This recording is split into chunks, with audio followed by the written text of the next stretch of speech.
pertenezco a la asociación Game Jam Alicante, muchos me conocéis. Y bueno, antes de nada, dar la bienvenida a todos los que estéis aquí, sobre todo por las horas que son, que somos conscientes, y os he explicado por qué es porque tenemos que adaptarnos al horario global que es el que es.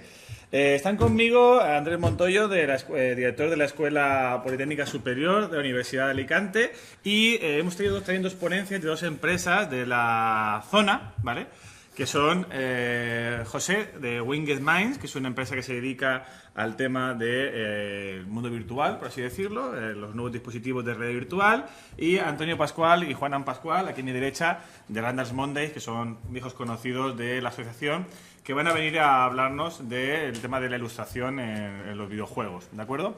Entonces, el plan es el siguiente: vamos a hacer unas pequeñas ponencias desde las 3 hasta las 4 y luego pasaremos a la sala polivalente de delante para hacer el speed dating, que es una movida divertida de interacción entre equipos, de los cuales puede salir la configuración de los distintos equipos. Os recuerdo que una de las normas que tenemos nuevas, digo porque algunos, como sois veteranos, igual no leéis las bases, es que en cada uno de los equipos, que pueden ser de máximo hasta 6 personas, tiene que haber como mínimo un miembro de la comunidad universitaria, estudiante o profesor de la Universidad de Alicante. Por eso hemos puesto también el speed dating. También lleváis todos, o casi todos, unas bandas con un código de colores que después nos ayudarán. Pero no me enrollo más, voy a darle el paso a Andrés Montoyo, a quien le doy las gracias por estar aquí, que va a presentar el evento de la Global Game Jam Alicante. Muchas gracias, Jorge. Bueno, en primer lugar, bienvenidos a este evento. Yo, como veréis, aunque soy también ingeniero informático y me dedico también a ser profesor, pero no estoy hoy aquí de una manera técnica, ¿no? Es decir, mi discurso de hoy es simplemente, bueno, pues daros la bienvenida, animaros a que continuéis con este tipo de acciones porque son muy importantes para vuestro futuro.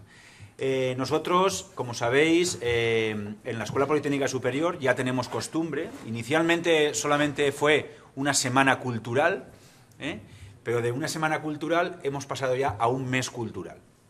Y ese mes cultural ya es el mes de febrero, ¿vale? Aunque hoy este es el arranque del mes cultural de la Escuela Politécnica Superior y además con este gran evento, porque la verdad es que es uno de los más fascinantes que hay dentro de todos los posibles que se han diseñado. Entonces, nosotros, la Escuela Politécnica, ya estamos acostumbrados a organizar este tipo de eventos, ¿no? De hecho, ya montamos el año pasado una hackathon, que fue muy atractiva. Llevamos ya bastantes años haciendo la Game Jam UA, ¿vale? Además, lo comunico ya también, ahora en febrero habrá otra hackathon de Telefónica para tratar temas de Big Data, con lo cual, si os dais cuenta, pues desde la Escuela Politécnica Superior animamos a realizar este tipo de actividades. ¿Por qué? Porque es fundamental, primero, trabajar en equipo, saber trabajar en equipo, saber relacionarse, no ser complementarios. Segundo, tener conocimientos diversos, es decir, cuando se hace un trabajo no solamente todos saben de lo mismo, sino es mejor que cada uno sepa de algo y que sean complementarios, que se unan, ¿no? Por lo tanto, para este tipo de actividades, bueno, pues vos montaréis o formaréis grupos de gente con informáticos que tienen unos conocimientos determinados, con ingenieros multimedia, que tenéis otros, incluso no sé si habrá alguien de Bellas Artes. Y antes también estaba preguntando por si había alguien de arquitectura, pero de arquitecto, ¿no?, para hacer temas de diseño, porque pensamos que es muy importante mezclar disciplinas. Y yo siempre lo he pensado, la frontera del conocimiento es la que nos va a dar un valor añadido. Además de que si conocéis bueno, pues todas las técnicas, además mezcláis distintos conocimientos de distintas áreas, además aprendéis a trabajar en equipo, pues eso es realmente al final lo que ocurre en las empresas y lo que os va a demandar las empresas. Aquí hay empresas, ¿no?, que se dedican a este tipo de cosas y yo pienso que también buscarán ese tipo de profesional. Es decir, no van a buscar un profesional que esté él solo, como antiguamente habían, informáticos que estén ellos solos con el ordenador y no se comuniquen con nadie. Y además que piensen que no sé, por decirlo, ¿no?, que un dibujante pues que no tiene un nivel para hacer algo, ¿no? Al revés. Aquí todo el mundo aporta algo y ese algo es fundamental dentro del equipo para sacar un producto agradable, ¿no? Por eso, ya te digo, nosotros desde la escuela, y aquí ya hay gente que son veteranos, siempre hemos apoyado, siempre hemos fomentado la participación en este tipo de acciones, ¿no? Porque aparte de que os enriquece mucho, pues os da otros valores que en las clases no se aprenden, que también son muy importantes para después cuando vayáis a las empresas a trabajar y a transmitir vuestros conocimientos.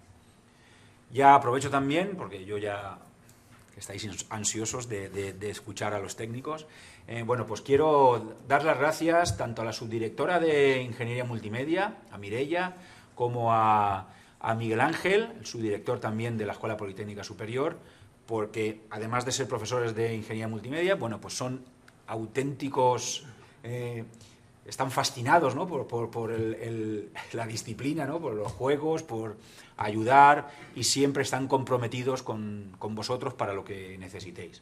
De hecho, bueno, pues estarán aquí con vosotros, incluso se meterán, participarán, porque además les gusta, ¿no? Por lo tanto, muchas gracias por estar aquí, por organizar también este tipo de acciones, y después no me puedo olvidar de la universidad, que nos ha dado estas magníficas instalaciones, tanto esta sala como la de arriba, como para que podáis, bueno, pues estar este fin de semana lo más cómodo posible. Yo he estado en otras Game Jam y no eran tan cómodas como esta, y eso lo puedes decir tú, ¿verdad? Es decir, que por lo menos hemos ya alcanzado un nivel en cuanto a infraestructuras que más o menos están ya bastante aceptables y además en el centro de Alicante. Por lo tanto, gracias por participar, os doy ánimo y evidentemente lo que sí que quiero es que alguno de los trabajos que hagáis gane esta Global Game Jam, O sea, no ya la de UA, sino la Global, ¿vale? Por lo tanto, ánimo, que se puede, ¿vale? Muchas gracias.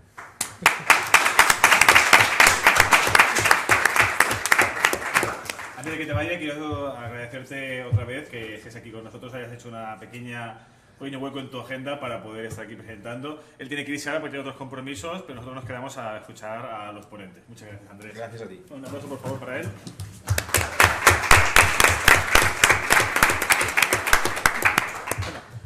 Aprovecho, aunque luego Javier, cuando haga la presentación oficial del evento, lo recordará. Tal y como ha dicho Andrés, ojalá alguno de nosotros gane la Global Game Jam, ¿por qué no? Pero también nos informó de que, tal y como ponen las bases, hay un par de premios para los locales, ¿vale? Entonces, dicho esto, voy a darle paso a uno de nuestros invitados, porque aquí no vienen ponentes, vienen invitados, porque son al final amigos, que es José voy a pronunciarlo mal, Weingetmain. Bueno, pues lo he pronunciado bien, ¿vale? Él ha tenido la movilidad de venir desde Murcia a explicarnos la interacción, cómo se interactúa en los mundos virtuales, y voy a darle la palabra y a pediros un fuerte aplauso para él.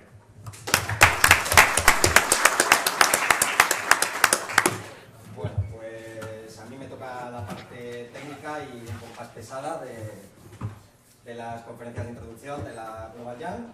Y nosotros, bueno, yo soy José Javier, trabajo en Google+, soy desarrollador de Citadel, concretamente Citadel VR es nuestro principal videojuego o aplicación, por decirlo de alguna manera, que el punto fuerte es la interacción con el entorno a través de un sistema que generamos que se llama OverIS, ¿vale? Virtual Reality Interaction Script, que nos permitía no utilizar los objetos en realidad como en un videojuego normal, que es lo que nosotros llamamos el enquistado, que es el coger el objeto y el objeto se queda en la mano derecha y como mucho te dejan la opción de elegir si eres zurdo y ir a la mano izquierda. Nosotros lo que generamos es un sistema de objetos inteligentes, que luego os hablaré un poquito más de la versión 1.0, que es en la que se basa el videojuego que sacamos, y ahora vamos ya por la 3.0, que próximamente sacaremos.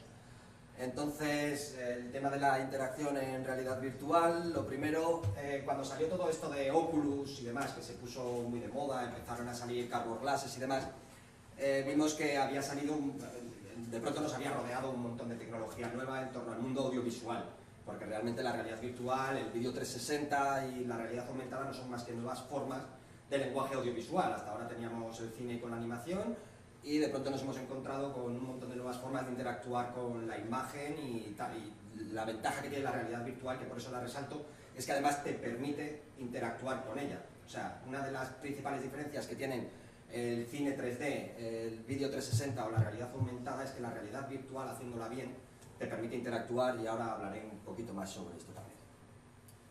Bueno, ¿cuáles son las principales diferencias? Me voy a poner un poquito técnico así del tirón. Por un lado tenemos, partiendo de la imagen, apareció la fotografía, el diseño y la ilustración, y aparte teníamos las imágenes que generaban profundidad, como son los anaglifos. Todos habéis visto esas gafas verdes y rojas o rojas y azules. Esos son imágenes estereoscópicas, por decirlo de alguna manera, es una propiedad de la imagen. Nosotros vemos todo con profundidad porque utilizamos los dos ojos. Si eso lo aplicamos a la imagen normal, lo que conseguimos es profundidad, que es realmente el punto fuerte de la realidad virtual. Si seguimos con la animación, por un lado tenemos el vídeo no ha mejorado, hablamos de modo de representación primitivo, modo de representación institucional, pero no dejan de ser fotogramas en movimiento, fotografías tomadas con una cámara. Sin embargo, la animación sí que nos permitió, al introducir en la programación, la primera generación de videojuegos. Los más veteranos recordarán aquellas teclas del OPQA y barra espaciadora para jugar los videojuegos antiguamente, Astram, Spectrum, MSX. Íbamos con OPQA y una barra espaciadora y era un muñequito que saltaba, no teníamos tan apenas control sobre él. Luego aparecieron los videojuegos de segunda generación, que ya podemos decir que había un control sobre la cámara. Los shooter primera persona, Wolfenstein me parece que fue uno de los primeros, luego el Doom, y poco a poco ha ido evolucionando. Pero ya nos permitían un control de la cámara. Si eso se lo aplicamos al vídeo, lo que tenemos es la realidad aumentada, que es una mezcla del vídeo, porque necesita de la realidad, necesitamos estar grabando algo, necesitamos estar grabando ese código QR o la información que sea, para obtener la parte de animación o de representación 3D. O sea que realmente no podemos mezclarlo. La realidad aumentada no es realidad virtual, ni tenemos una interacción real. Sí que se han visto aplicaciones en las que te aparece un objeto 3D y pulsas un botón, pero tú realmente estás interactuando con la pantalla, no con el entorno. Y tenemos el vídeo 360, o sea, todo eso le añadimos la estereoscopía, y a un videojuego con el control de cámara le añadimos también la estereoscopía. Tenemos realidad virtual, realidad aumentada estereoscópica, que todavía no se trabaja mucho, y el vídeo 360 estereoscópico, que creo que están haciendo ahora experimentos para el fútbol americano, que puedas desde tu casa controlar la cámara y demás con unos drones y no sé qué. Pero bueno, el tema está ahí un poquito parado. Entonces, sabiendo que la realidad virtual necesita de interacción, que es el punto más fuerte, estereoscopía y demás, nos planteamos el desarrollo para realidad virtual. Cuando sale Oculus decimos, bueno, esto está muy divertido, nos ponen en una montaña rusa, pero una montaña rusa no deja de ser un vídeo 360 grados donde te llevan por un rail. Y tú puedes mirar, y sí, es muy entretenido, provoca unas sensaciones. Ahí hay una primera interactuación del entorno contigo, que es que tú puedes tener sensación de vértigo o mareo, miedo. Incluso hay aplicaciones que te llevan, hay una que salió para OSVR, que es un psiquiátrico, que te van saliendo zombies y monstruos y no sé qué, pero es una interactuación del entorno contigo, te genera miedo, te genera tensión, vértigo y demás. O sea, realmente las montañas rusas era una proto-realidad virtual, había una interacción, pero tú no podías interactuar con ella, solamente podías vivirla. ¿Cuáles son los principales problemas para desarrollar realidad virtual? El coste elevado. Uno de los problemas que hay, yo me he tomado la molestia de sacar una foto de lo que ya no estoy utilizando, y eso es una parte. O sea, se te van acumulando, y precisamente baratos no son. O sea, me parece que lo más barato es el Gamepad y vale 40 pavos. Haceros cuentas, cuando te metes en esto ya puedes tener el bolsillo bien cargadito, porque hay cosas que sí que te las ceden. Por ejemplo, el OSVR me lo cedió la compañía, querían que Citadel VR lo desarrollara para ellos, y eso sí lo regalaron, pero todo lo demás es ir pagando. Gear VR, 200 euros valían en su momento, Oculus 300, tal. Ahora ha salido el CV1, no sé si lo sabéis, los que estéis interesados, pero el CV1 me parece que aquí en España está a 720 euros, solamente el CV1 con un mando de Xbox. O sea, luego ya si quieres los Touch, que son los mandos, los pagas aparte. Aquí, por ejemplo, me falta el Razer Hydra, los Globe One, que además son aquí españoles, los desarrollan en Alicante. Bueno, volviendo al tema, los visores y otro hardware. Esta es la ventaja que tiene. Tú realmente, cuando estás trabajando con tu ordenador y estás haciendo un videojuego, utilices los controles que tienes, tú realmente el proceso del ratón desde que lo coges hasta lo que te sale por pantalla, que es el movimiento. Ahí hay un código binario, hay un montón de cosas, que unos drivers, pero no te interesa meterte. Tú sabes que enchufas el ratón y si tú mueves el ratón el personaje se mueve, ¿no? Pues más o menos con la realidad virtual pasa lo mismo. Tú te compras un visor, tú lo enchufas al ordenador, te instalas el SDK y ya está. Eso es lo que tienes que saber.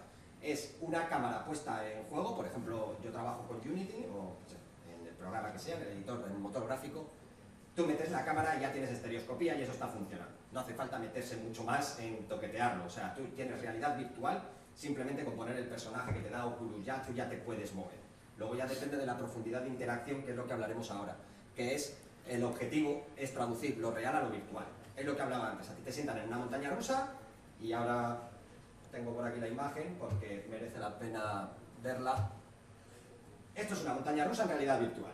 Tú te sientas en una silla, te pones el visor y cruzan las manos y puedes disfrutar de la experiencia, pero interacción yo lo dejaría en vídeo 360 bonito, porque te pueden enseñar escenarios que no conoces, como por ejemplo hay una que es un... Además, la inmersión de las montañas rusas también depende de lo bien hecha que esté la montaña rusa. Hay montañas rusas muy mal hechas que no provocan sensación de inercia ni de cinética, porque la velocidad no coincide con lo que tendría que estar pasando. Estás bajando una colina empinadísima y sin embargo la velocidad es constante porque cuando han programado esa animación lo han hecho mal.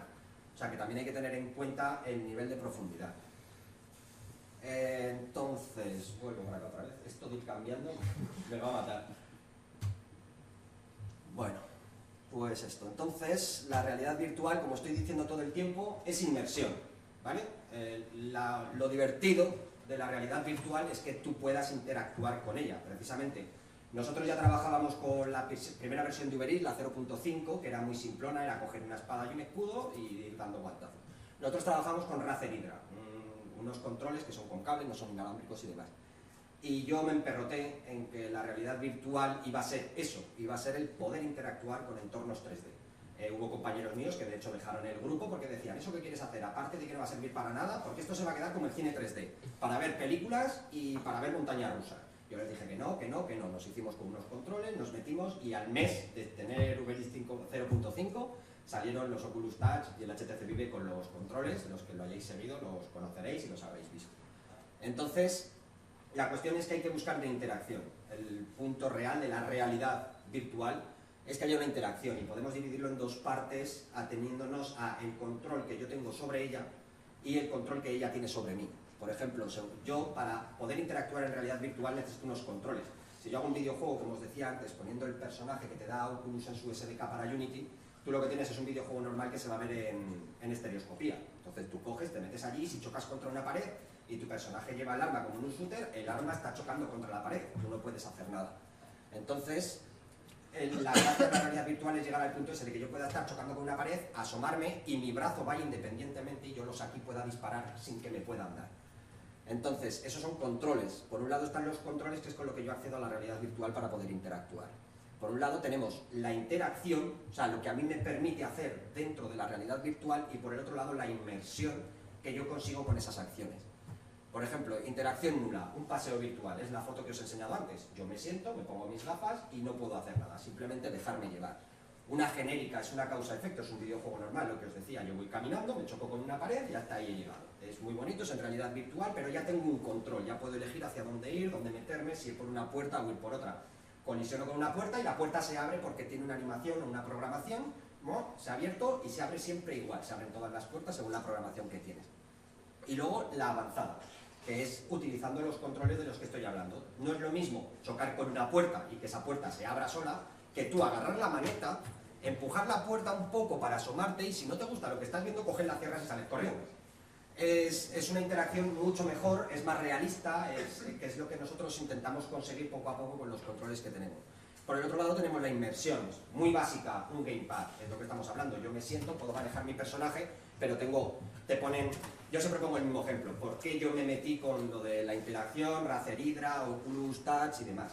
Porque a mí me pusieron, la primera vez que me pusieron unas DK1, lo siguiente que hice fue así.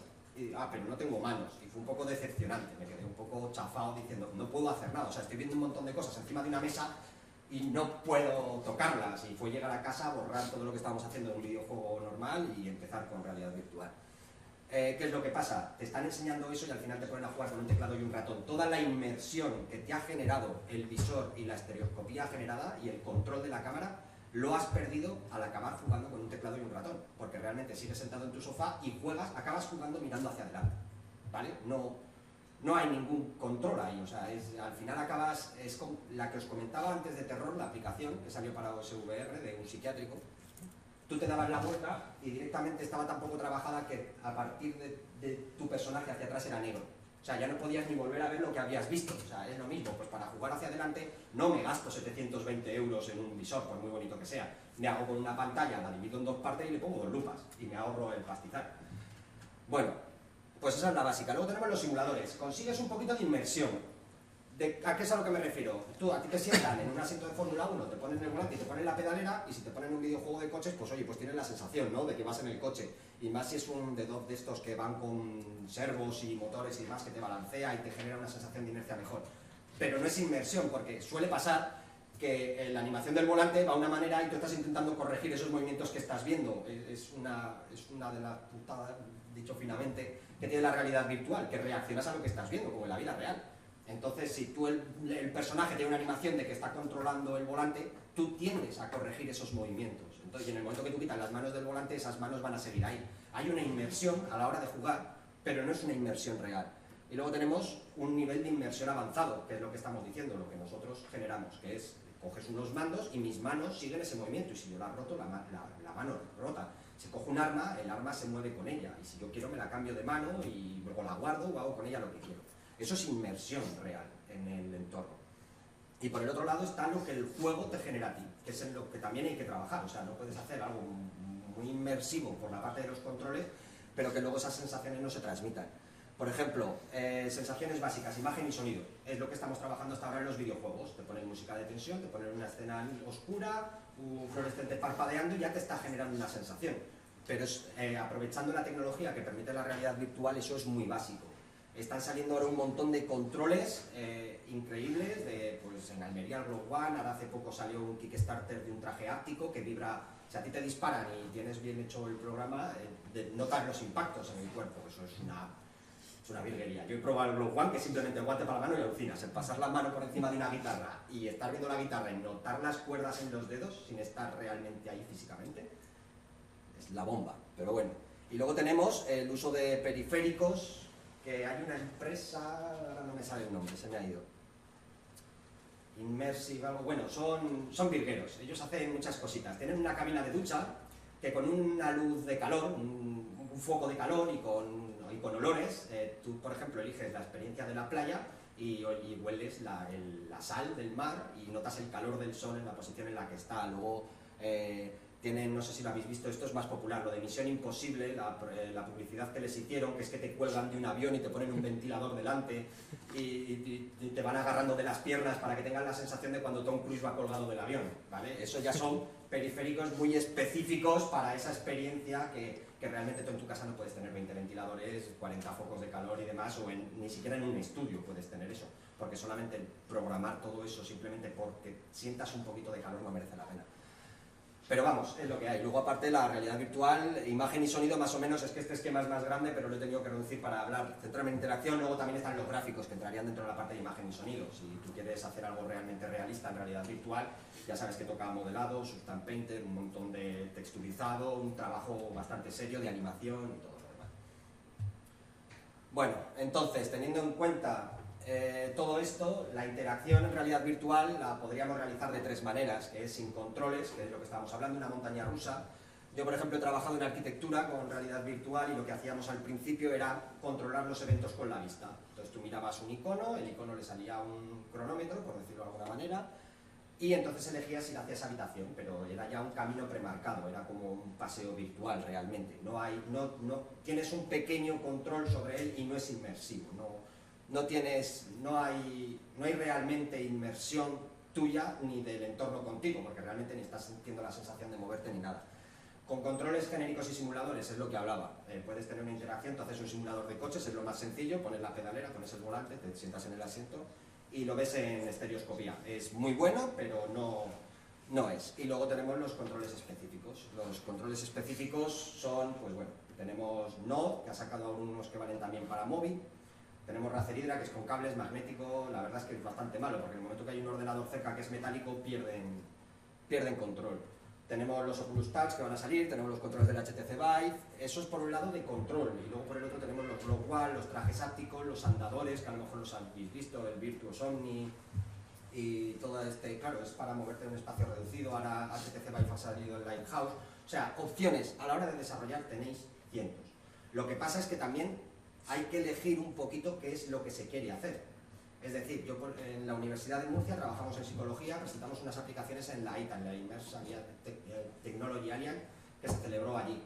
Y como se organizaba en la Universidad de Murcia, les dejaron un stand y llevamos algunas cosas. Yo para eso no utilizaría los controles de HTC, ni de Oculus, ni Razer Hydra, utilizaría los Rogue One, porque lo que quiero es que alguien se siente, esté en un entorno relajado, porque es para psicología, y pueda trastear con lo que tenga delante, por ejemplo una almohadilla blanda, y que él, sin tenerla delante, pueda tocarla y pueda sentirla, note esa vibración.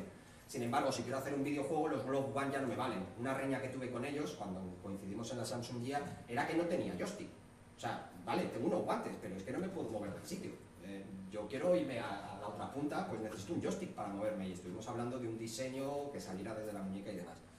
Hay que tener muy en cuenta qué tipo de inmersión quieres hacer y qué es lo que quieres hacer, qué tipo de juego. Había una aplicación de las primeras que salieron, que era que estabas sentado en una silla y te caían cuchillos, te atacaba una araña, fue de lo primero que se hizo para Oculus. Pues para eso a lo mejor no necesito ni controles, y la inmersión puede ser muy buena. A lo mejor utilizando, ya el siguiente paso sería utilizar controles ápticos. Las opciones son muchas y hay que tener en cuenta qué es lo que queremos hacer. En concreto, nosotros lo que generamos es Uberis, y hasta ahora era un poco secreto, no lo contábamos. De hecho, es la primera vez que vamos a contar un poquito cómo funcionaba, que voy a contarlo. Porque Uberis es un sistema de scripts que se basa en 3 scripts, concretamente, ¿vale? Con el cual se consigue, si os molestáis en buscarlo, porque no he traído vídeo, me he caído, funciona Citadel. Citadel, bueno, fue ganador en la Spain VR Jam, recientemente ha sido premiado por el Taco Bell Indie Game Garage, incluso estando fuera de concurso hemos ganado, nos dieron un premio, nos dieron las bases y no entrábamos dentro, pero alucinaron tanto con el videojuego que nos dieron un premio igualmente. O sea, la aplicación es brutal. De hecho, a lo mejor a algunos suena el Bullet Train de Epic Games, que lo presentaron como brutal, esto es la nueva generación de videojuegos.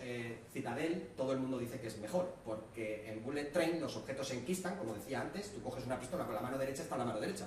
Si te la quieres pasar a la izquierda, apretas un botón. ¿Desde cuándo en la vida real te cambias un arma de mano o un vaso de mano apretando un botón? O sea, tú lo que tienes que hacer es acercar una mano a la otra, agarrar el otro objeto y cambiarlo, ¿no? Es lo lógico. Pues ellos hicieron una especie de copia de lo que hicimos nosotros en Citadel, y no es lo mismo. O sea, os recomiendo que lo busquéis, porque de hecho me parece que el vídeo empieza jugando con una lata, pasándola de mano a mano. O sea, poder hacer malabares en realidad virtual en tiempo real. O sea, eso es lo complicado de Uberis. Uberis se basa en 3 scripts. Está el activador, que son las manos, porque es lo que comentaba antes, ya no eres un personaje solo, porque choca contra la pared, sino que mi mano va independiente y puedo asomarla o puedo coger cosas que haya por debajo de cosas que no estoy viendo, con las que estoy colisionando, porque es un actuador independiente. Entonces es un activador. Luego tenemos los pasivos, que son objetos con los que tú colisionas, porque al final las herramientas que tienes para desarrollar en realidad virtual son las mismas que para un videojuego normal. Tienes colisionadores, tienes raycast, tienes cronómetros, tienes las mismas herramientas. Entonces tienes que buscarte la vida. ¿Qué es lo que pasa? Que tú haces un pasivo. El pasivo es, por ejemplo, en el juego, una puerta. Yo pongo mi mano, está colisionando y hace algo. Ya está, como en un juego normal. Activa un cronómetro, abre una puerta, cambia una variable, lo que sea. Pero luego tenemos los mixtos. Los mixtos son activadores y al mismo tiempo son pasivos. ¿Qué es lo que pasa? El objeto está ahí, y hasta que mi mano no lo activa, como un escáner de mano, ese objeto es pasivo. Yo, en el momento que lo cojo, lo he activado, y le paso todas las funciones del activador a ese objeto mixto. Si yo a ese objeto le añado otro objeto mixto, o un pasivo, reacciona como si yo lo estuviera cogiendo con el activador. Es decir, cojo la pistola, es un colisionador, lo cojo y me la puedo cambiar de mano. ¿Por qué? Porque este es otro activador. Entonces este mixto reconoce que hay otro activador y cambia de mano. Y ahora puedo disparar con el otro gatillo. No hay que hacer cosas raras, es simplemente el arma tiene su programación y es mixta. Porque ¿qué pasa? Yo ahora tengo que coger el cargador es pasivo ya. Yo puedo coger, meterle el cargador, y como el arma ahora tiene la función de activador, activa ese cargador y recibe los valores, ¿vale? Este sistema nos vino muy bien al principio, porque nomás teníamos pistolas y cargadores. Había un escudo también, pero funcionaba con las mismas variables. Funcionaba con energía, que la recibía el activador y demás. Ahora, esa era la versión 1.0. Ahora en la versión 3.0 hace muchísimas más cosas, pero vamos, pienso que esa primera idea de lo que son, cómo hacerlo funcionar, pues puede servir para desarrollar distintas maneras de hacerlo, porque de hecho hay muchísimas formas de llegar al mismo camino. De hecho a nosotros se nos ha ocurrido, y una vez que casi borramos todo y volvemos a empezar y decimos, es que esta idea nos parece mejor, y al final lo hicimos y llegamos a la versión 3.0, que es la que saldrá próximamente, que te permite subir escaleras, te permite meter códigos numéricos con las manos en ciertas puertas electrónicas, bueno, un montón de cosas. Y bueno, y eso es todo en un principio. Ya os he soltado la chapa, lo he soltado todo. Espero no haberme hecho muy pesado. Gracias por haberme dado vuestro tiempo y mucho ánimo a todos y que vaya muy bien la Global, y a ver si de verdad alguno ganáis el premio internacional.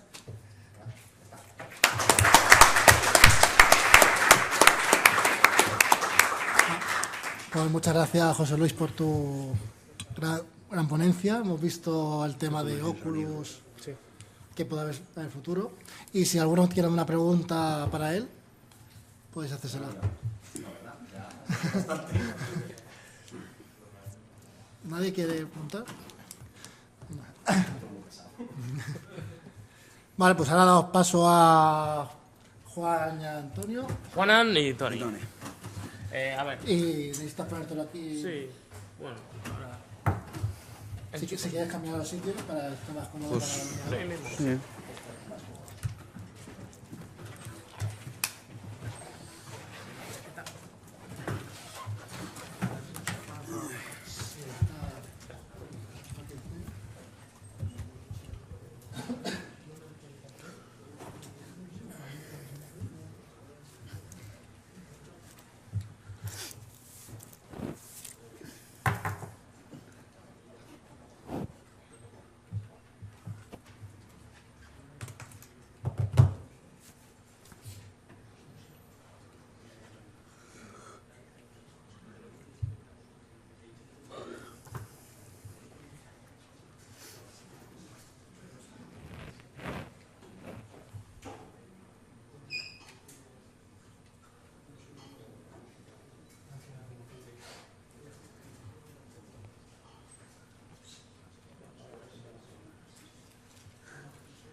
Sí, hombre, que no. Son 8 minutos.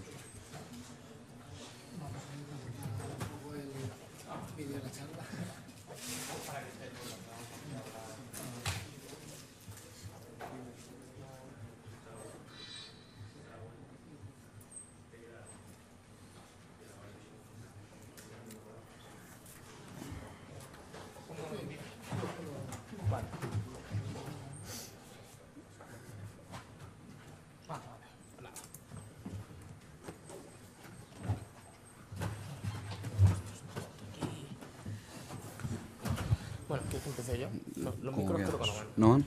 ¿No? No. Bueno, muy buenas a todos. Bueno, yo soy Juanan y bueno, algunos ya nos conocéis. Somos los creadores de Random Monday y un poco vamos a hablar de la importancia del diseño en los videojuegos. A ver, nosotros dos somos diseñadores, no somos programadores. Y bueno, vamos a contar un poco cómo empezamos en todo esto.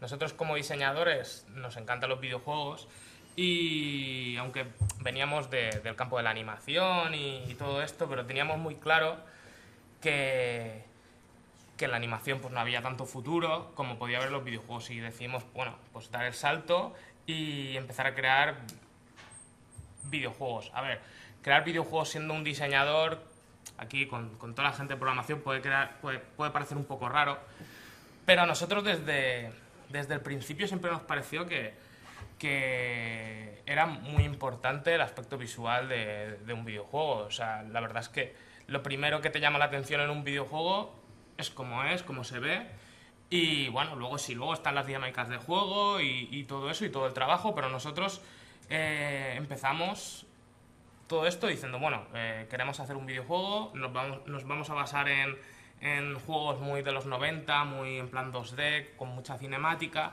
que era algo que nos sentíamos muy cómodos, pero teníamos muy claro que podíamos darle un aspecto visual que estuviera a altura, que entrara por los ojos y que a la gente le apeteciera jugar a eso. Entonces, bueno, nos pusimos manos a la obra y empezamos a diseñar pues todo el guión, todo el argumento, pero sobre todo hacíamos mucho hincapié en el aspecto gráfico. Nosotros teníamos el miedo de, como no éramos programadores, que si no teníamos un aspecto visual que llamara mucho la atención, con el que poder dar una patada en la puerta y decir, mira, esto es lo que hay, o sea, nos falta ahora todo el apartado técnico, la gente nos iba a ningunear, el rollo, bueno, sois diseñadores, ¿qué hacéis haciendo dibujo? El rollo, no, tenemos esto y si lo quieres, bueno, hay que darle forma y sí que nos funcionó. Entonces, es un poco lo que venimos a hablar es de la importancia, venimos a dar la chapa de la importancia que tiene toda la parte estética, que sí, que luego la otra parte es muy importante también. Nosotros al principio cometimos el error de un poco de menospreciar la parte de programación. Quizás vosotros os pase todo lo contrario, y el problema es que nosotros a día de hoy sí que tenemos claro que los dos pilares son fundamentales, pero un poco venimos aquí a daros la chapa de que hoy en día un poco con todo el panorama indie, con todo este rollo indie que tanto mola, se está un poco dejando aparte la estética por las dinámicas de juego. Ahora en todos los lados están locos con las dinámicas de juego, que si dinámicas para aquí, que si dinámicas para allá, y un poco a la gente le da igual el aspecto visual. Eso en realidad no es cierto. Tú cuando vas a pagar por un juego, lo primero que haces es mirar cómo es. Y si el juego, obviamente luego hay casos y casos, si el juego de repente es como muy bueno, al final puedes hacer una excepción. Pero cuando ves algo feo, es feo. Luego a lo mejor será jugable, pero la fea es, ¿vale? Y luego será muy buena persona, pero todo el mundo ya sabe cómo es. Entonces, nosotros, eso sí que, el miedo que teníamos un poco lo enfocamos en hacer nuestra mejor parte. En ningún momento tampoco nos planteamos programar todo el juego, o sea, decidimos que íbamos a centrarnos y a focalizar. Y bueno, y es un poco lo que veníamos a explicarlo. Bueno, Tony, dale Sí, un poco. nosotros, como él ha dicho, no tenemos ni idea de programar, pero, en fin, teníamos muy claro un poco lo que buscábamos, que era un rollo LucasArts clásico, y teníamos la capacidad para hacerlo. Como el juego que nosotros estábamos pensando era precisamente de ese tipo, más bien una aventura gráfica de humor, una aventura gráfica más desenfadada, más tal, teníamos bastante claro el estilo visual que había que darle. No, si haces una aventura gráfica tipo El Día del Tentáculo, tipo Randall Monday, no le va a quedar bien un aspecto visual tipo Disney, tipo Broken Sword, por ejemplo, un aspecto más realista, en plan Gabriel Knight, cosas así. Entendemos que el género de la aventura gráfica es un género muy grande, hay aventuras en primera persona, en tercera persona, hay aventuras gráficas de viajar por el mundo, otras donde estás en un lugar que no te mueves. Pero para nosotros la gran diferencia entre los dos tipos de aventuras gráficas que hay son las que son serias y las que son de humor. Y obviamente si haces un juego como este no puedes hacer un planteamiento visual que no vaya acorde con el juego. Tú cuando estás viendo, por ejemplo, Padre de Familia, estás viendo Los Simpsons, estás viendo Futurama, ese aspecto visual va acorde a lo que estás viendo. Es una comedia, es un tal... Si estuviera hecho de una forma más realista no entraría igual. De hecho, se ha intentado en la animación, series como Archer, como tal... Y a mucha gente no termina de gustarle porque por un lado es serio, por otro lado no lo es y no queda muy claro. Entonces, en nuestro caso, en fin, como somos diseñadores, sabíamos lo que queríamos, empezamos a llevarlo adelante y fue entonces cuando empezamos a buscar un poco esa ayuda externa a la hora de programar y tal. A mucha gente que a lo mejor le expliquen la situación no va a dar un duro por ese proyecto, va a decir, pero vamos a ver, gente que no tiene ni idea de desarrollar, gente que no tiene ni idea de programar, ¿cómo vas a hacer aquí como le he dicho antes, unas dinámicas jugables que funcionen, qué tal? Bueno, en nuestro caso la suerte que tuvimos es que las dinámicas jugables de una aventura gráfica son bastante sencillas, es clicar aquí y allá y poco más, que el personaje se mueva, que las animaciones estén un poco a la altura, etcétera. El tema es que mucha gente, y ya no hablo de los 80, hablo de la actualidad, tiene como demasiado metido en la cabeza el hecho de que si te gustan los videojuegos, si te quieres dedicar al mundillo de los videojuegos, tienes que ser programador, lo cual, en fin, nos parece que es importantísimo. Obviamente, sin programador no hay videojuego, es la base esencial. Pero venimos de la época dorada del software español, que se suele decir de los 80, cuando Spectrum, todas las compañías estas que hacían juegos para Spectrum, para MSX, etcétera. Ahí muchas veces en un garaje entre 2 o 3 personas podían hacer un juego que estuviera a la altura, porque realmente esas plataformas estaban tan limitadas en lo visual que tampoco se podía hacer mucho más con lo que había. Entonces, en fin, conforme los juegos se fueron refinando, conforme los años fueron pasando, ya se añadían scrolls, se añadían zooms, se añadían cosas, cada vez el aspecto visual era más importante. Nos consta que hay mucha gente que programa y es buen diseñador. Eso para nosotros es fantástico. Si además de programar sabes diseñar, puedes tirar algo para adelante que realmente valga la pena. Hay mucha gente que es una verdadera lástima, como él dice, como él ha dicho antes, el tema de las dinámicas de juego. Es una lástima ver juegos que realmente ves que son divertidos, ves que la mecánica jugable es original, incluso dices, hostia, esto que... No sé, juegos que intentan probar cosas nuevas, como el Portal o como tal. En el mundillo indie hay mucho de eso. El problema es que muchas veces son ideas salidas del coco de un programador, pero el aspecto visual de ese proyecto no está a la altura. Creemos, como hemos dicho ya, que es muy importante que entre por los ojos el producto. Si el producto es muy bueno, lo juegas y es muy divertido, incluso te puede llegar a atrapar. Hay juegos hoy en día que visualmente no son nada del otro mundo, pero son muy divertidos. El problema es que si tú lo que quieres es dar a conocer ese juego, dar a conocer ese proyecto, la gente va a ver vídeos, va a ver gameplay, va a ver trailers, va a ver imágenes en las webs, en los blogs, y con eso no se va a hacer una idea de lo bien programado que está o lo chula que está la música. Se va a fijar más en lo visual. Y, en fin, también somos conscientes de que cada vez más se tiene en cuenta el aspecto visual. Ya hoy en día puedes ser diseñador, ilustrador y trabajar para una empresa de videojuegos, ganándote la vida, diseñando, animando, haciendo portadas, etcétera. Pero, en fin, antiguamente no era así. Antiguamente los que hacían videojuegos eran un poco todoterreno. Y era un poco hacer hincapié en esa importancia, ¿no?, que tiene el diseño. Sí, a ver, yo una de las cosas importantes también que creo que también nos puede ayudar un poco de cara a la Game Jam es que el diseño no solo es importante de cara a vender un producto, ya sea en Steam, donde quieras, sino es tu tarjeta de visita a la hora de presentar tu proyecto. O sea, es como... No sé, es como presentar un trabajo y en vez de hacer una buena maquetación lo presentas a mano con manchas de chorizo. O sea, ya da mala impresión. Entonces, a ver, nosotros, por ejemplo, nos quejamos también mucho del pixel art, porque, a ver, nos encanta el pixel art, pero se ha llegado ya a abusar tanto de él que ya está un poco prostituido. Y empezamos ya a renegar del pixel, el rollo. Estamos en una época... Que yo quiero Full HD, déjate de tanto de píxeles como puños que empiezan a molestar. Sí que es verdad que hay pixel art y pixel art. Hay gente que hace un pixel art la verdad es que con mucha soltura, que queda muy bien y mola. Y luego está pues ese pixel art un poco más chustero. Pero bueno, hablo de pixel art y también hablo de 3D. Entonces... al final, nosotros para el proyecto de Randall, nosotros no diseñábamos así. Nosotros todos los proyectos que hacíamos antes eran como muy deprimentes, muy oscuros, era muy diferente. Pero a la hora de hacer una aventura gráfica teníamos que mirar los referentes que habían y un poco adecuarnos. Y es lo que estaba comentando antes Tony, que al final nosotros queríamos hacer una aventura rollo LucasArts, rollo, ok, vale, ¿cuáles son los mejores referentes? ¿Cuál es el mejor diseño visual o a lo que te gustaría parecerte? Y es un poco, vale, ok.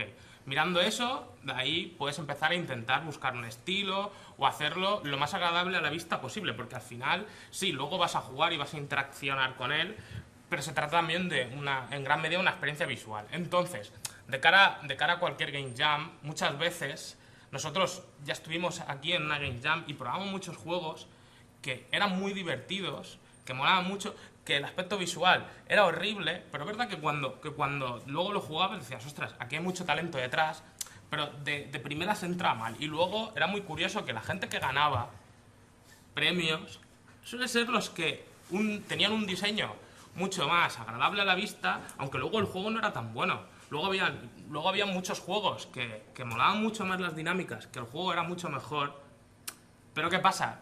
Que no habían dado ese esfuerzo o no tenían ese diseñador para darle el aspecto más chulo, y al final es una pena muchas veces que al no tenerlo todo, la persona es muy crítica y la gente La gente a veces, sobre todo cuando tiene que criticar algo, no tiene piedad, no piensa, ostras, este grupo... Nosotros a lo mejor sí lo pensamos, como somos diseñadores muchas veces, le damos menos importancia al diseño y le damos más importancia a las dinámicas de juego porque es nuestro punto flojo y lo que sea. Pero sí que vemos que muchas veces proyectos que están muy bien programados, que jugablemente molan mucho, pero por tener un poco un aspecto visual más tosco, reciben muchos menos puntos o muchas menos valoraciones que otro, que a lo mejor el aspecto al final, yo qué sé, el aspecto es muy chulo, pero luego lo que hay detrás no vale nada. Entonces es un poco... encontrar el equilibrio ahí. Claro, daros un poco ahí el toque de decir, ok, vaya, soy programadores, pero si queréis, ya no solo en la Games Jam, si queréis llegar a algún lado o queréis que se os tenga más en cuenta, tenéis que tener ese aspecto visual resultón. O sea, tampoco hace falta que seáis diseñadores, podéis ver los juegos antiguos de las aventuras gráficas, rollo, pues mira, los Maniac Mansion o los Simon the Sorcerer. Al final eran píxeles, son 4 píxeles muy mal puestos. No, mal puestos no, son 4 píxeles, pero están muy bien puestos. O sea, al final también es encontrar un poco el decir, vale, ok, puedes hacer pixel art, puedes ahorrar tiempo, pero el poco tiempo que tengas, intenta que sea algo que sea gracioso. A ver, yo qué sé, por ejemplo, hay cosas que luego puedes decir, ostras, pero es que luego hay cosas que triunfan y son muy feas. Es cierto, el POU es por un ejemplo de, no sé si conocéis el POU. El POU es una especie de Tamagotchi para esto, que es el diseño más feo que me he podido echar a la cara. Pero bueno, luego ha triunfado. Ok, vale, pero eso le pasa a uno entre 1.000.000. Entonces un poco, luego, el siguiente que quiera hacer algo tendrá que currárselo. Para mí algo, por ejemplo, hablando de móvil, los Angry Birds, por ejemplo, o sea, la dinámica muy sencilla y tal, los Angry Birds lo que tiene es un diseño guapísimo. Y por eso a todo el mundo le gustó. Porque encima no habían inventado nada, plagiaron la catapulta esta medieval. Sí, los vikingos. Claro. Y le metieron un diseño, y el diseño del Angry Birds tampoco cuesta tanto hacerlo, es que son bolas con ojos. O sea, los tíos tenían claro decir, tío, una bola con ojos queda guay. Y ya está. A ver, hay que tener también un poco de pericia, y yo creo que aunque seáis programadores, si os gustan los videojuegos, aunque el POU sea una bola con ojos igual que un Angry Birds, ostras, uno mola más que otro. O sea, y a la hora también de enfocar vuestro juego, vuestro proyecto, todo el mundo somos muy críticos. Vemos cualquier cosa que hacen los demás y rollo, eso es una mierda. Ok, pues intentar ser igual de críticos con vosotros mismos. Nosotros, eso es lo que muchas veces hacemos. Somos nuestro peor enemigo, porque luego va a haber gente que aunque tú te critiques, luego va a haber gente que es peor que tú. O sea, no, eso es muy curioso. Sí, en este mundillo, en fin, nunca puedes contentar a todo el mundo. Eso, cualquier videojuego, ya no vamos a hablar de juegos indie, juegos AAA, siempre veréis que si os metéis en Metacritic o lo que sea, siempre hay alguien que le da una nota de mierda, pero incluso hablando de prensa seria, siempre hay alguien que tiene huevos de cascarle un 3 a un juego que tiene una media de 8 o 9. En fin, es un poco encontrar ese equilibrio, ¿no? Saber que el juego sea divertido, obviamente, es un juego muy bonito, pero jugablemente es un coñazo, no vas a llegar a ninguna parte. Es un poco ahí encontrar ese equilibrio. Y luego encontrar también el diseño que más le va a ese juego. Para nosotros, como he dicho antes con el tema de Randall, era muy importante darle ese aspecto más cómico, más cartoon, pero aplicado a otro tipo de juegos, por ejemplo, no sé, los shooters, por ejemplo, en primera persona. Hoy en día la mayoría de shooters en primera persona buscan el realismo. Primero porque son en primera persona, intentan meterte en la situación, ya cada vez las texturas son más realistas, cada vez los personajes están mejor animados, mejor hechos, etcétera. Sin embargo, luego sale un juego como puede ser Borderlands, que también es un shooter en primera persona, y no tiene nada de eso. Borderlands es un juego que tiene una estética muy desenfadada, muy... En fin, sigue siendo poligonal, aunque lleva ese rollo cel shading, ese rollo así más cómico, y le va bien al juego, porque no es un Call of Duty, no es un Battlefield. Es un juego que no se toma muy en serio a sí mismo, es un juego donde hay mucho chiste, donde hay mucho tal, y ese aspecto le viene como anillo al dedo. Yo estoy convencido que si ese mismo aspecto del Borderlands se lo hubieran dado al último Battlefield, le habrían dado más palos aún de los que le dieron. Es lógico. Entonces ahí está también un poco la importancia de decir, a ver, señores, ¿qué estamos buscando? ¿Qué queremos hacer? ¿Queremos hacer un juego que dé miedo? Bueno, si queremos hacer un juego que dé miedo, sea un survival horror, en primera persona, en tercera, como sea, bueno, podemos hacer algo visual que esté a la altura y que realmente dé miedo, porque si no, es una tontería que nos pongamos. Si vamos a hacer monigotes que dan risa en vez de miedo, no hagamos nada. Hagamos otra idea, tal. Es un poco ahí donde queremos hacer hincapié, aparte de la importancia de que sea bonito, de que tenga su lugar, o sea, de que realmente, en fin, cada cosa tiene su momento y tiene su lugar, y en este caso, pues los videojuegos son un poco como el cine. Una película puede llamar mucho la atención, por ejemplo, la de The Artist, de hace unos años. Una película muda, una película de qué tal. Se le dio mucho bombo por la gracia de que era muda, de que ese año no se había estrenado casi nada. ¿Quién se acuerda de The Artist? Ya no la ve ni Dios. Fue como flor de un día. Quiero decir, hoy en día el cine no funciona así. Hoy en día el cine funciona de otra manera, más visual, más espectacular, más palomitera. Y en fin, puede haber cosas que resalten en su momento, pero hoy en día la gente lo que quiere es otra cosa. Y con los videojuegos es lo mismo. Con los videojuegos, obviamente, no se trata de el aspecto visual siempre va a ser más importante. No, por supuesto que no. Pero es importantísimo. Es importantísimo para darte a conocer, para... También, como le ha dicho antes, Juan ha dicho antes lo de la carta de presentación. Nosotros, de momento, solo tenemos este juego. Estamos trabajando en otro juego. Cuando hagamos el otro juego que estamos haciendo, si bien no es una aventura gráfica, el aspecto visual va a ser muy parecido. Porque si bien no es una aventura gráfica, el rollo que queremos darle es parecido de aquella manera. Y nos va a servir también cuando hagamos el nuevo juego y los diseños de los personajes, los escenarios, etcétera, sean como los de Randall Monday. Pues esas miles de personas que se compraron Randall Monday y les gustó Randall Monday, lo verán y dirán, coño, esto lo han hecho los de Randall Monday. Es como si te gusta Seth MacFarlane, ves Padre de Familia, de repente ves American Dad y dices, coño, esto es lo mismo. O sea, o Futurama con los Simpsons, quiero decir.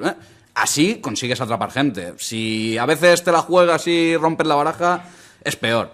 En ese sentido, aparte de tener un aspecto visual que vaya con el juego, también tener a lo mejor una seña de identidad. No significa que tengas que ceñir a hacer eso. Nosotros en el futuro sí que nos gustaría a lo mejor hacer otra cosa más realista, un aspecto visual más realista. Pero bueno, cuando toque. Si hacemos un videojuego que no sea cómico, que no sea tal, que en fin, que ese aspecto tenga cabida en el juego. No sé, en cuanto al diseño de los videojuegos, yo creo que es muy importante saber las limitaciones que tiene un equipo. O sea, yo creo que lo más importante es tampoco intentar... O sea, yo lo que veo muchas veces que a la gente menos le puede gustar visualmente es el quiero y no puedo. O sea, si tú no puedes hacer nosotros, por ejemplo, no nos veíamos capaces de hacer un shooter en 3D, ni nos lo planteamos, rollo, mira, no, para que se quede algo muy cutre, mejor hacemos otro tipo de cosa y nos limitamos al 2D porque sabíamos que nos íbamos a sentir muy cómodos. Yo creo que en el diseño y en los videojuegos, la programación ya no es mi terreno y no podría hablar, pero sí que en el diseño uno tiene que saber, consciente de sus limitaciones y un poco navegar donde se sienta más cómodo y en ese terreno intentar dar lo máximo. Porque entonces el quiero y no puedo es muchas veces lo que más puede desinflar un proyecto. O sea, es ver las ambiciones o ver a dónde querían llegar y dónde se han quedado. Yo creo que eso puede matar mucho el ánimo. Y ya no solo del equipo, sino de la gente que lo vaya a ver. Entonces, siendo conscientes de las limitaciones, yo creo que incluso, chicos, si se puede incluso jugar a darle una vuelta de tuerca y decir, ostras, mira, lo vamos a hacer en 3D, o lo que queremos hacer en 3D, o no tenemos ni idea de dibujar. Ok, puedes jugar incluso a hacer algo muy feo, muy tosco, o sea, intentar un poco que la persona que lo juegue rollo, ostras, esto es feo, pero lo están haciendo a posta. O sea, es feo con ganas, pero es que encima sé que ellos es consciente de que es muy feo y se están riendo de ellos mismos. Y eso muchas veces funciona. En Steam hay muchos ejemplos. Incluso había uno que era la copia del GTA, pero estaba hecho como pintado como por un niño, era en lápiz, se veía en vista cenital y el juego se llamaba Esto no es un GTA. It's not a GTA. Sí, y ya rollo... Ostras, es que esto es una locura, a ver, esto es buenísimo. Entonces, ¿qué pasa? Que de una carencia has hecho una virtud. Es decir, ostras, no tienen ni puta idea de dibujar ni de hacer nada en 3D, pero se han cogido, se han metido los planos, los han dibujado como si fuera un niño con plastidecores y tal, y me lo están vendiendo. Y vendía. Al final es eso, es decir, ostras, esa gente se podía haber puesto ahí, hacerlo en Unity, en 3D, hacer una especie de GTA, pero al final dijeron, mira, para ser un quiero y no puedo, vamos aquí a mearnos fuera y aquí a... Exacto. Y muchas veces eso funciona. O sea, sí, a ver, nosotros hemos visto gente que pasaba un poco lo mismo. Cuando estábamos nosotros al principio del desarrollo de Randall, en fin, teníamos la historia planteada, teníamos muchas animaciones, muchos diseños y, en fin, cuando no éramos nadie, cuando no teníamos nada, buscábamos programadores, a ver, bueno, si a alguien le interesa. Y nos hacía gracia escuchar gente que, no, porque yo estoy haciendo un shooter en primera persona, ¿qué tal? Es un poco lo que dice él, dices, pero ¿qué vas a hacer? Quiero decir, ¿realmente piensas que vas a hacer un shooter en primera persona, que va a despuntar lo más mínimo? No lo vas a hacer, o sea, van a haber ahí 200 empresas con muchos más recursos que tú que lo van a hacer infinitamente mejor que tú. Entonces eso es algo que tienes que tener muy en cuenta.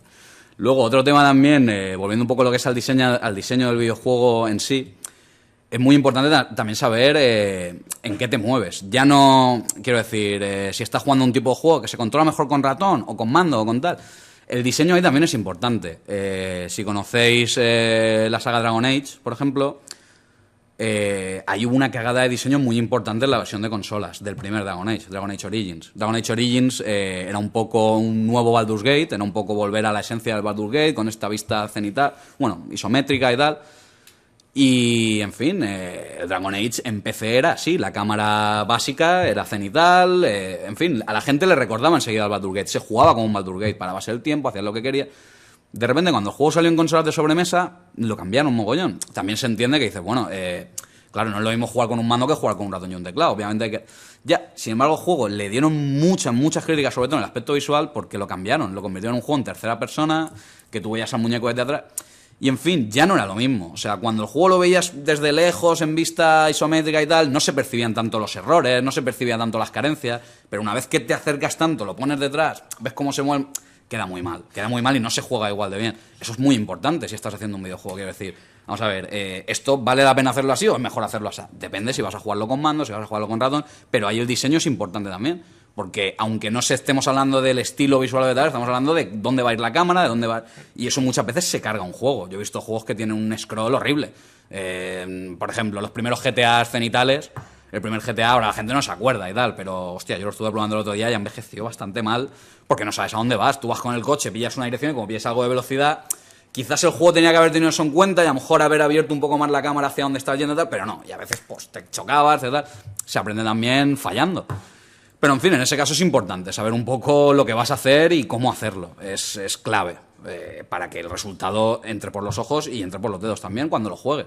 Que lo juegues y que no sea bonito pero sea injugable, que también te enteres de lo que estás haciendo. Y bueno, tampoco tenemos mucho más que decir. La chapica de... Sí, el diseño del importa. Diseño, que es El muy diseño importante. Importa. No hay ningún diseñador. Sobre todo a vosotros, por eso es el tema, porque la mayoría sois programadores, sabéis qué tal... darle una oportunidad al diseño, preocuparos por el tema del diseño, incluso si hacéis algo serio, buscad diseñadores profesionales que os puedan echar una mano, porque siempre va a sumar, nunca va a restar. Y básicamente, yo creo que... Si tenéis alguna pregunta... Si tenéis alguna pregunta o algo... ¿Sí? Me recuerda mucho el diseño a los juegos antiguos de Mortal y Filemon. ¿Habéis pasado de ellos? No, pero Alcachofa Soft hacía esos juegos basándose un poco en LucasArts. Pues, en fin, nosotros sí, a ver, está claro que ahí están las semejanzas, ¿no? Es una aventura gráfica en 2D... Pero realmente nosotros éramos más de aventuras... En fin, no es que tengamos nada contra el Alcachofa Soft, pero jugamos más a lo de LucasArts, a lo de Sierra, a lo que venía de fuera. A ver, lo que pasa es que yo creo que Alcachofa Soft se basaba en esa época en todas las aventuras gráficas clásicas de LucasArts y todo esto. Y en Ibáñez, obviamente. Y entonces supongo que sí, al final lo nuestro es una aventura gráfica, muy LucasArts, y al final Mortadelo y Filemón de Alcachofa Soft era una aventura gráfica. Sí, viene a ser lo mismo, la verdad. Entonces, el género es el mismo. Y bueno, si hay alguna duda más o algo, y si no, nos vamos a dormir. Pues nada, eso, lo dicho, muchas gracias por venir y nada, intentar que vuestros juegos no parezcan un truño pinchando un palo, por favor. Vale, ya está, ¿no? Ya está. Hasta luego.